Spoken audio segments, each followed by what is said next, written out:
जगत गुरु भगवान गणपति को प्रणाम, महागुरु जी को प्रणाम, जो इस समय कल्कि पुराण लिख रहे हैं, लाडेश्वर पुराण लिख रहे हैं। कल्कि अवतार लाडेश्वर भगवान को प्रणाम, उन सभी पवित्र आत्माओं को प्रणाम जो मानवता के लिए कार्य कर रहे हैं, आने वाली पीढ़ी को संस्कार देने का काम कर रहे हैं। आप सभी दिव्य आत्माओं को प्रणाम। आप सभी को गुरु पूजा की, गुरु पूर्णिमा की हार्दिक शुभकामनाएं। सनातनियों, आज का वीडियो मैं आप लोगों के सामने रख रहा हूं, वर्तमान की परिस्थिति को लेकर के ही रख रहा हूं। पिछले 2 वीडियो जो मैंने आपको दिए हैं, शनि की कार्यप्रणाली पर दिए हैं, शनि ने जो अब तक परिवर्तन किए हैं उसके ऊपर दिए हैं। लेकिन एक बहुत बड़ा प्रश्न जो हम सब के सामने है, और ये सही भी है, बिना राजनीतिक परिवर्तन के कुछ नहीं हो सकता। क्योंकि समाज के अंदर, देश के अंदर, दुनिया के अंदर यदि कोई परिवर्तन लागू होना है तो वो सरकार के लेवल पर होना है, और सरकारें राजनीति से बनती हैं, राजनीतिक परिदृश्य से बनती हैं। इसलिए जब तक राजनीतिक परिदृश्य नहीं बदलेगा, दुनिया में कुछ भी नहीं बदल सकता। इसलिए वर्तमान का समय कांग्रेस, बीजेपी, आम आदमी पार्टी या समाजवादी पार्टी या टीएमसी, इनके लिए परेशानी का नहीं है, बल्कि ये वर्तमान का समय राजनीति के लिए सबसे परेशानी का समय है। यानी वर्तमान के अंदर सबसे ज़्यादा चैलेंजिंग टाइम अगर कोई चल रहा है तो वो राजनीतिक लोगों के लिए चल रहा है, राजनीतिक व्यवस्था के लिए चल रहा है। और ये क्यों हो रहा है? क्योंकि आने वाले समय के अंदर इस दुनिया के अंदर एक बहुत बड़ा राजनीतिक परिवर्तन आने वाला है। अगर वर्तमान के परिदृश्य को देखें तो कोई भी नई विचारधारा राजनीति में प्रवेश कर ही नहीं सकती। क्यों नहीं कर सकती?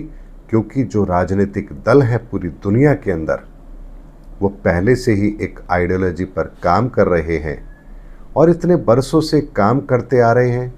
उनके नेताओं की सोच वही है, उनके कार्यकर्ताओं की सोच वही है, यहाँ तक कि हम आम जनमानस की भी सोच वही है। तो हम उस दायरे से बाहर फिर सोचेंगे कैसे? तो अमेरिका में चाहे डेमोक्रेटिक पार्टी हो या फिर रिपब्लिकन पार्टी हो, भारत में कांग्रेस हो या बीजेपी हो, यानी कि हर देश के अंदर कोई मुख्य पार्टियां हैं और वही आपस में लड़ती भी हैं, चुनाव जीतती भी हैं। कभी किसी को मौका मिलता है तो कभी किसी को मौका मिलता है। लेकिन इस पूरे परिदृश्य के अंदर आपको दुनिया के अंदर कुछ ऐसे परिवर्तन भी दिखाई देंगे जहां बिल्कुल नई पार्टियों ने सत्ता को संभाला हो। नेपाल उसका उदाहरण है, और हमारे भारत के अंदर दक्षिण भारत उसका एक उदाहरण है। ऐसे में क्षेत्रीय लेवल पर जो नई विचारधारा उठती है उसको लोगों ने स्वीकार किया, लेकिन परिवर्तन तो पूरी दुनिया में होना है। और अगर पूरी दुनिया में परिवर्तन होना है तो उस परिवर्तन का असर, उस परिवर्तन की विचारधारा कोई छोटी विचारधारा नहीं होगी। इसीलिए वर्तमान के परिदृश्य के अंदर चूंकि सब कुछ राजनीतिक दलों के हाथ में है, राजनीतिक व्यवस्था के हाथ में है, इसीलिए शनि का सबसे बड़ा प्रहार जो है वो राजनीति पर है, दुनिया भर की राजनीति पर है। और इसीलिए इसी राजनीतिक व्यवस्था के बदलाव के अंदर एक महत्वपूर्ण कार्य ये होगा कि एक ऐसी विचारधारा जन्म लेगी जो पूरे विश्व को आकर्षित करेगी, राजनीतिक दलों को मजबूर करेगी सुधार करने के लिए, परिवर्तन करने के लिए। और अगर उन्होंने ये व्यवस्था स्वीकार नहीं की तो एक बहुत बड़े परिवर्तन की रूपरेखा पूरे विश्व के अंदर शनि के द्वारा स्थापित की जाएगी, और ये परिवर्तन सबसे बड़ा परिवर्तन होगा।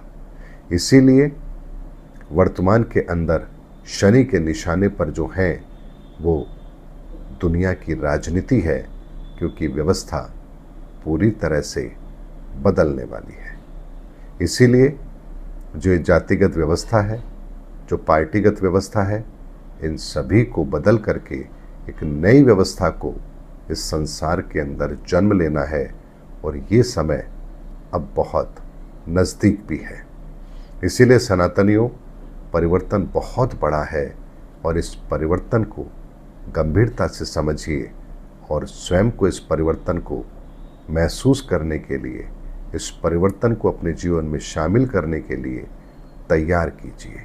जो परिवर्तन को स्वीकार नहीं कर पाएगा वो अपने जीवन को व्यवस्थित भी नहीं कर पाएगा। उम्मीद करता हूँ सनातनियों, आज के गुरु पूजा के इस पावन पर्व पर एक छोटे से परिवर्तन का संदेश जो शनिदेव के द्वारा इस धरा पर किया जाने वाला है, जो परिवर्तन, उसका एक संदेश मैंने आप लोगों के सामने रखा है। समय आने पर इन सबको आप सत्य होता हुआ पाएंगे। मिलेंगे अगले वीडियो के अंदर। तब तक के लिए आप सभी को जय सनातन धर्म की, जय धर्मयुग की, जय सनातन विश्व।